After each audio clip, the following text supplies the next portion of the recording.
Well, we're here with my son David, who's volunteered to show us what not to do in your car. Do not ever do this. Okay, people, especially women, because when men are driving, when women are in the car with their man, the men are usually driving, right? So the women, they like to put their feet up on the dash. Go ahead, put your feet up on the dash there.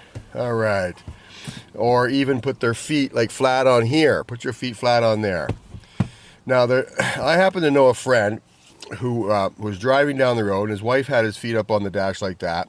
And you guys may not be aware of this. Most of you probably are aware of this, that there happens to be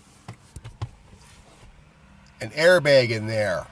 And what happens is, let's say you're sitting at a red light and somebody rear ends you. Quite often, that's all it takes to activate these airbags. And this guy's wife, put your feet back up there.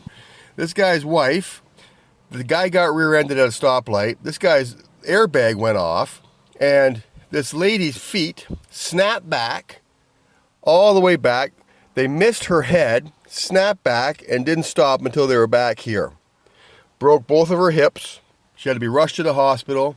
He called 911 and had to sit there and listen for 15, 20 minutes as his wife was screaming in agony with her knees cocked back behind her head.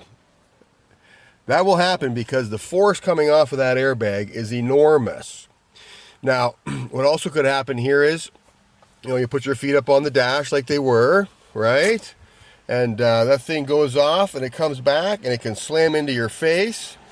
It can push your legs back and your knees into your face and knock you out or kill you. Punch your nose right out through the back of your head.